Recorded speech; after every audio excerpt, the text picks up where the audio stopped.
Hello everyone, this is Mike from Avan Asshole here with a bunch of mosquitoes at the top of Castle Mountain Lookout.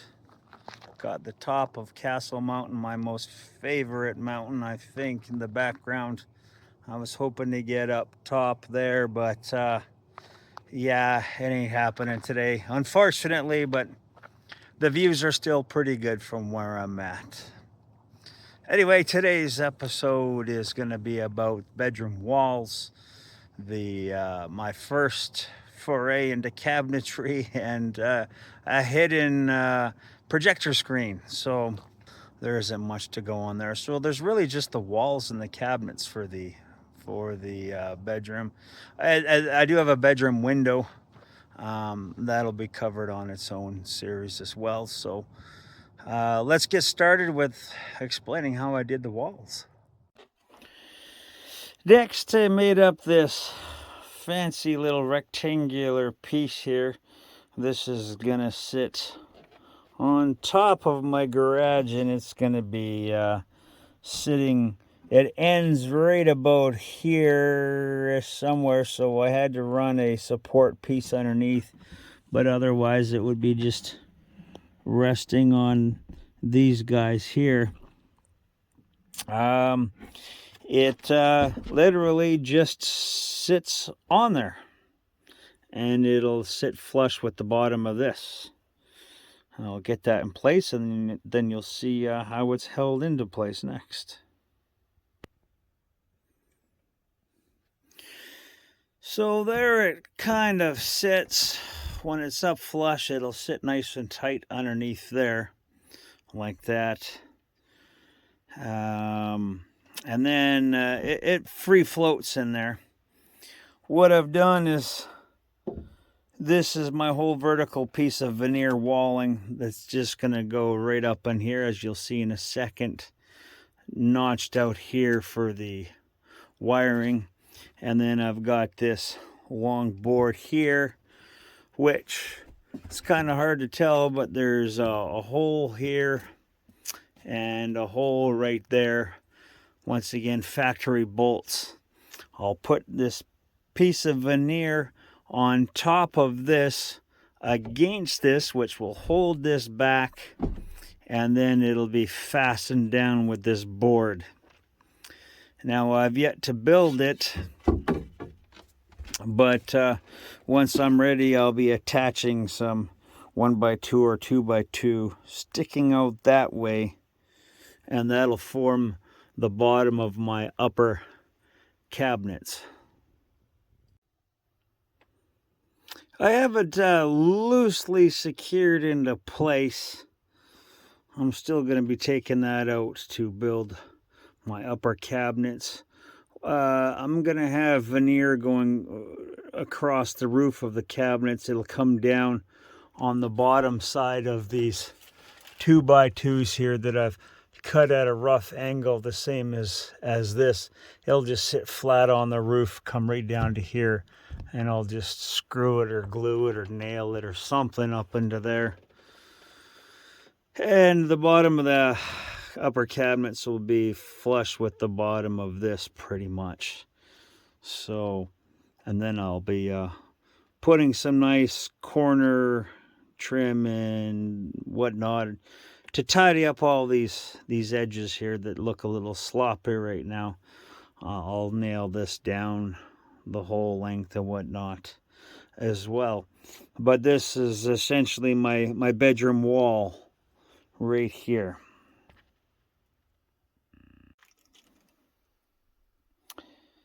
So this one back here is the wall, the indented wall that's going above the bed here. I didn't show the making of the frame that it sits in. This is the front side of the new one, pretty straightforward. I will take my kiln sticks and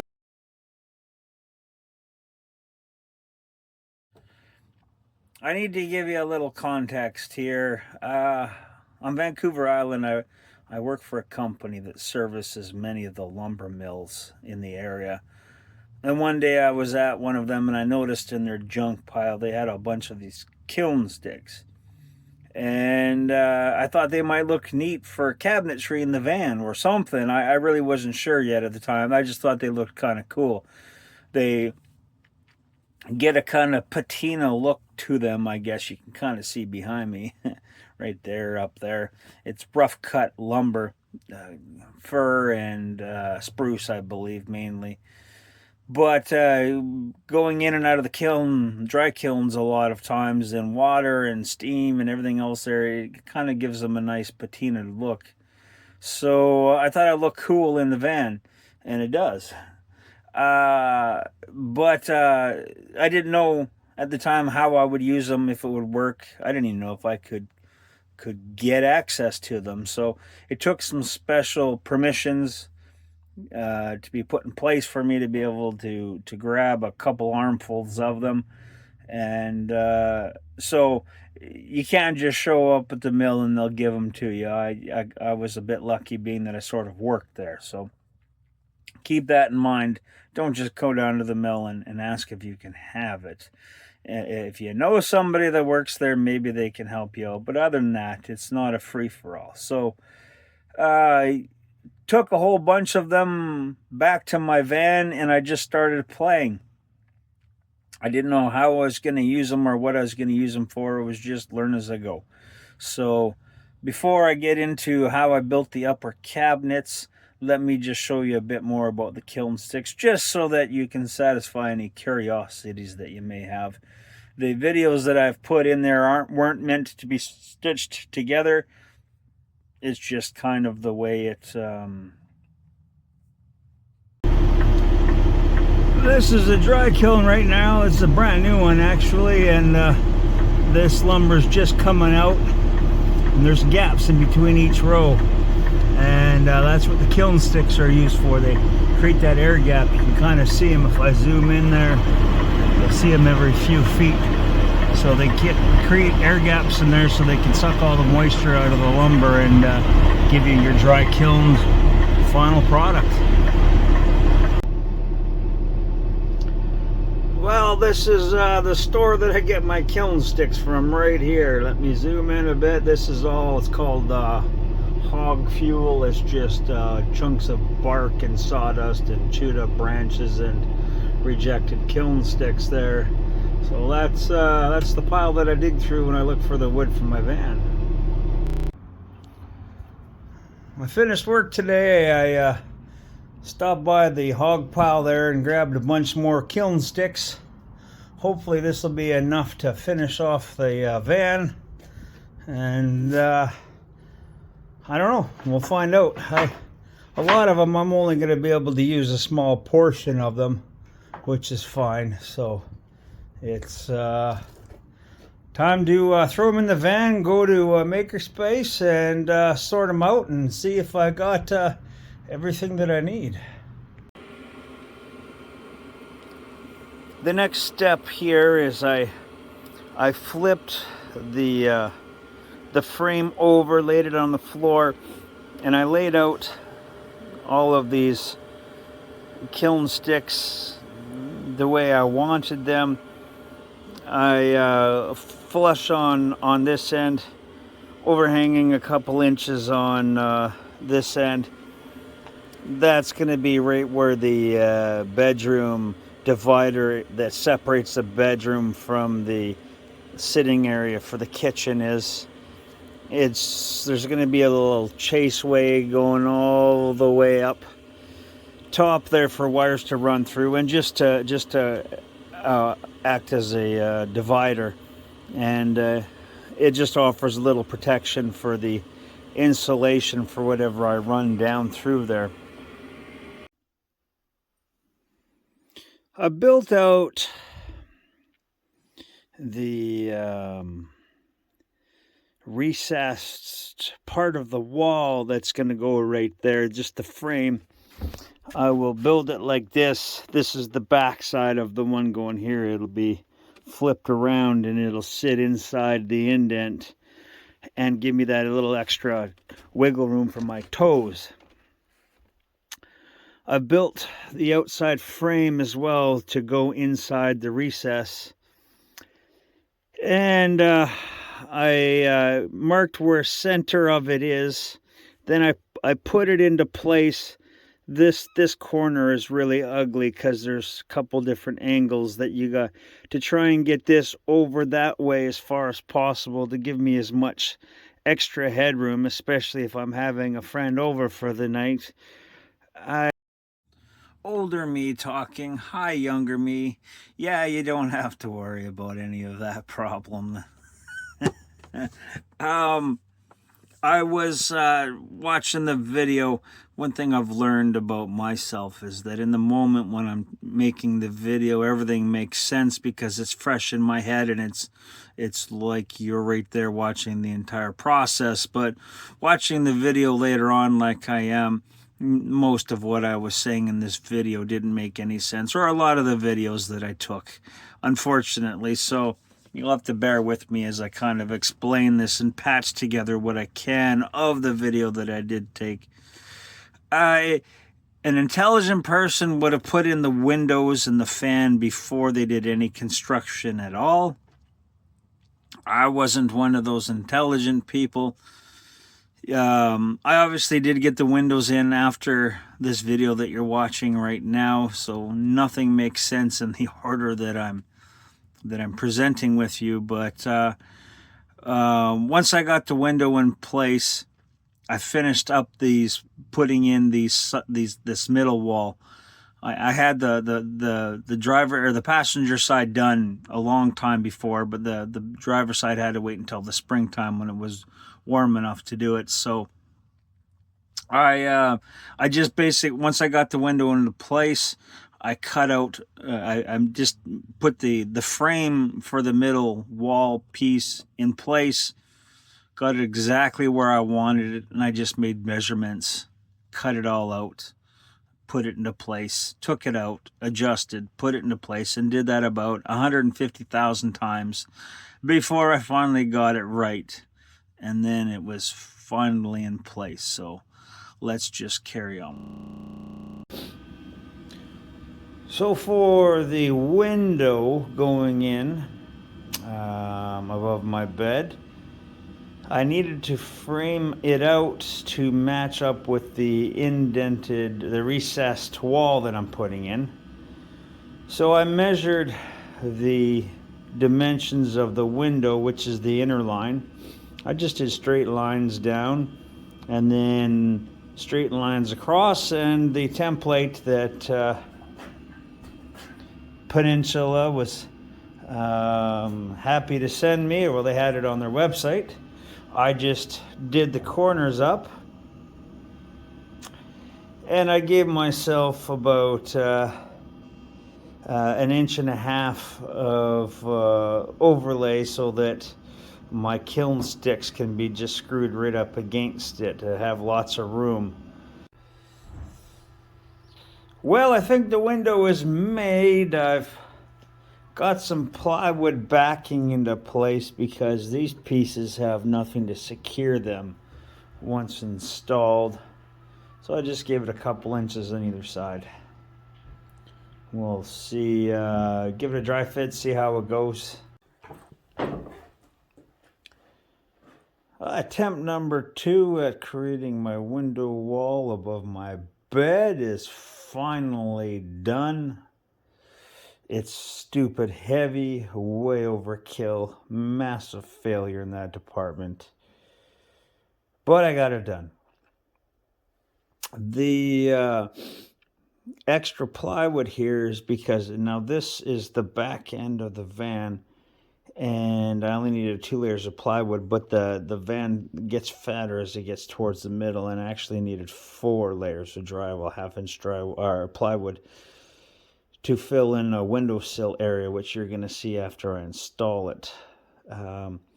But that's how much it changes so quickly. So when it's all said and done and I got it into place, it didn't look too bad. This is the plywood that you seen there.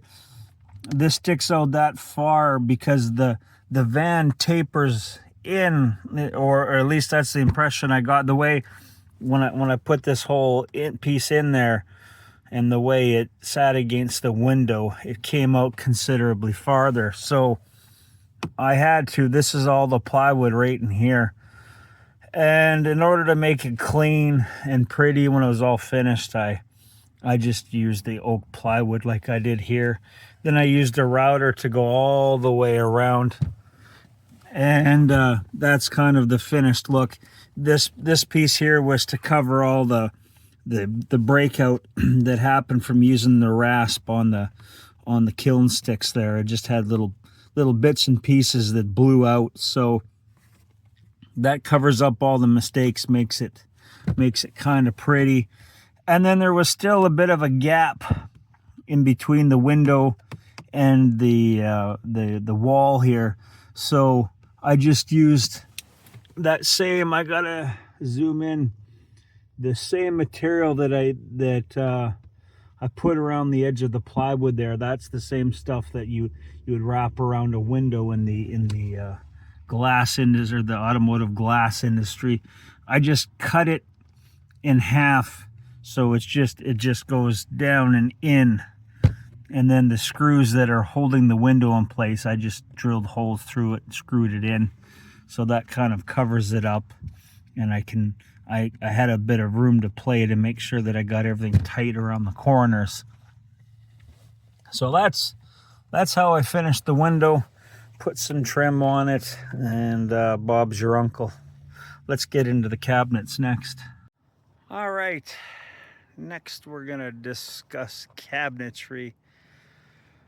I had some unique ways of building it that are very unconventional based on what I've seen other people do.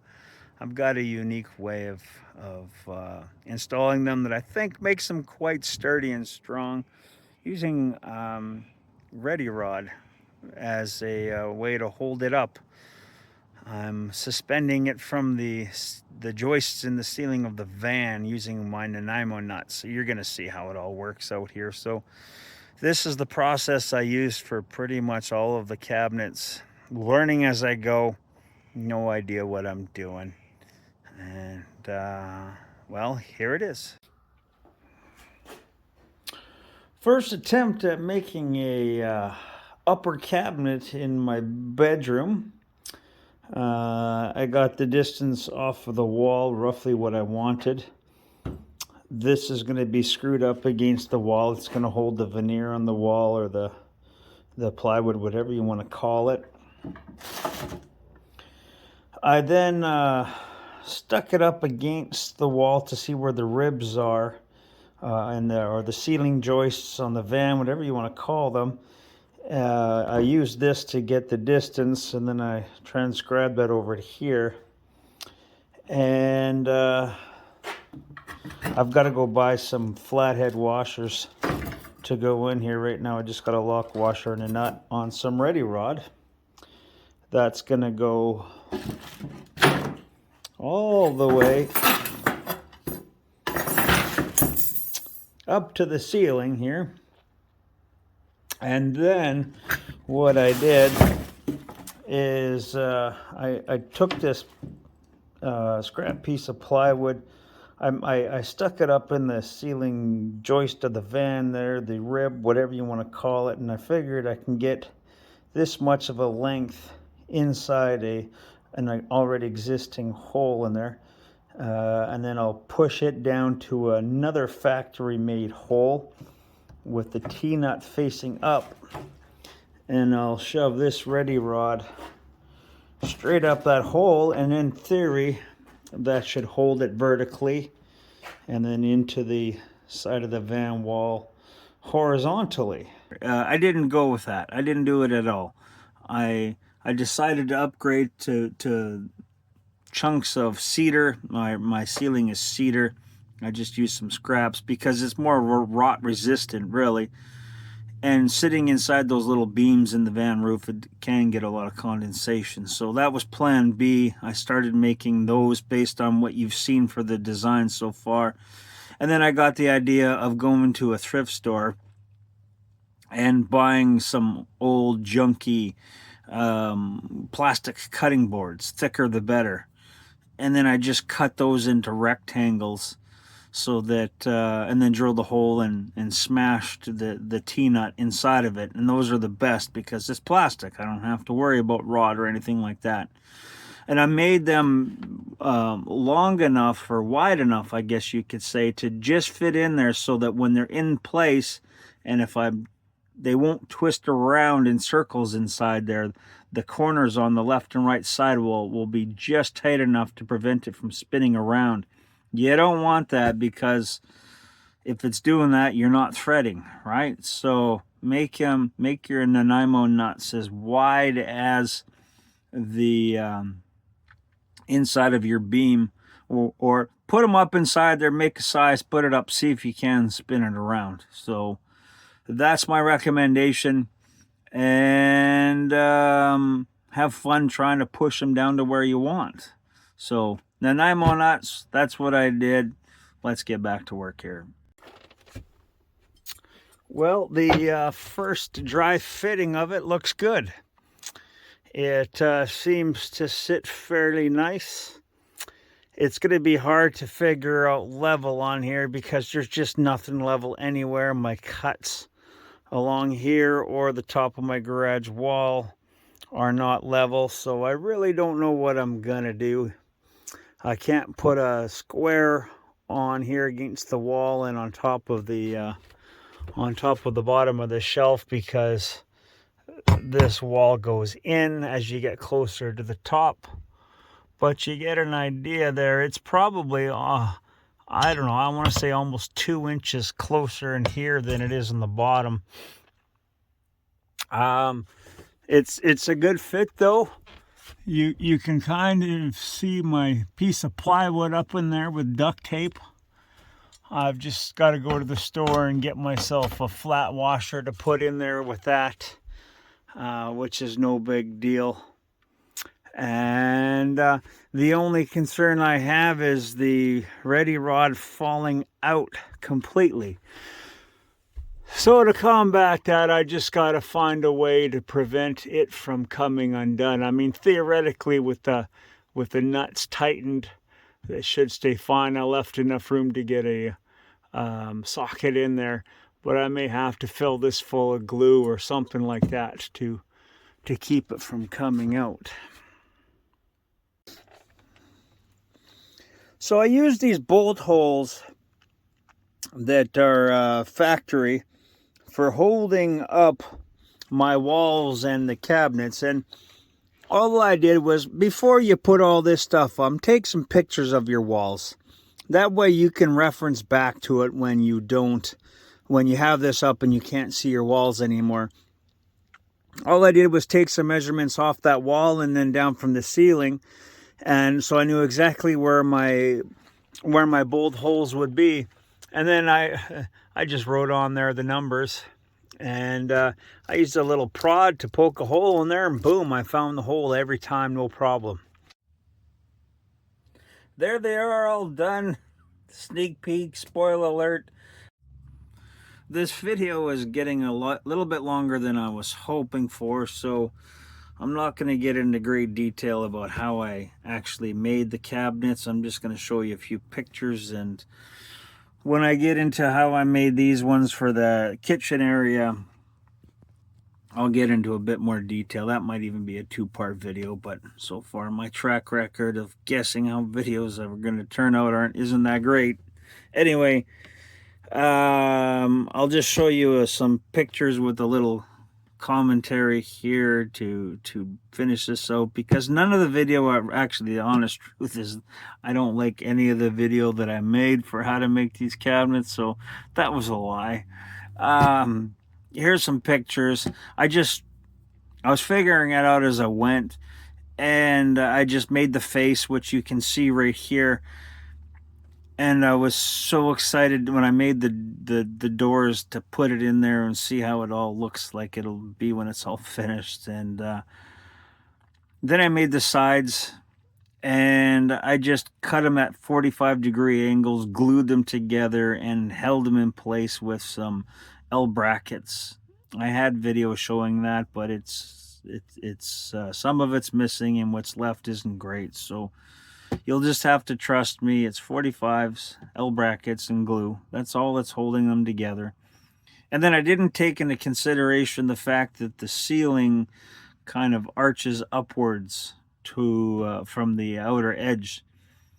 So I didn't make these first two cabinets with that in mind. I just made them straight. So I had to cut off the top part of them at an angle, which was not fun, because I realized this after I glued everything together.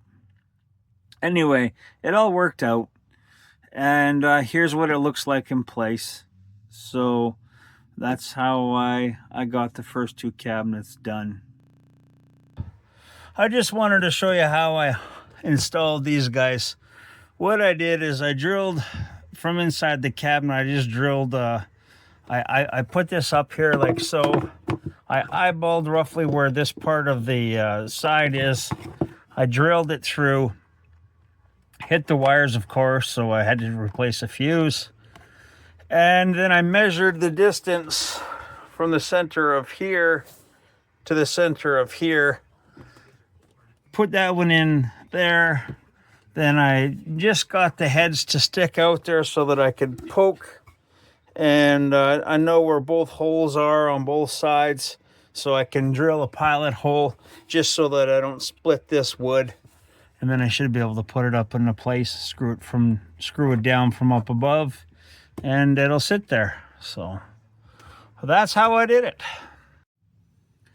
In order to make these boxes here, this is my main electrical switching. I was going to put a Raspberry Pi there and be able to control CO2, smoke alarm, weather outside, and have just a little screen that had internet access, whatever. It doesn't look like it's happening, so that's just a bare box. And I got some more switching over there. Here's a couple pictures on how I made the boxes. They're not hard. I just took a piece of wood. I ran a blade through it on the table saw about halfway through the thickness of it, and the blade width is big enough now I could get plywood, the veneer 1/8 inch plywood inside there, and then I cut it at 45-degree segments there, glued it all together like you're seeing in this picture, and held it together with a ratchet strap there while it dried. So I did that for all three. And how I ran the electrical for them and for these, I bought 6 license plate lights. How I installed those I'll do at another time with the in an electrical section. And if we go over to the other side there, the whoa, my finger's getting a little overzealous there. That's the overhead projector screen. I was hoping to get that in here as well, but that's gonna have to be another video as well. And the bed here, how I finished all that, yeah, it's a third video. So a little over ambitious here, and it's just not gonna, otherwise this will be way too long of a video. And so I'll do those two, the projector screen and the bed, next. I don't know which order yet, so feel free to watch those if you're curious. And if not, well, thanks for watching, and have a great day.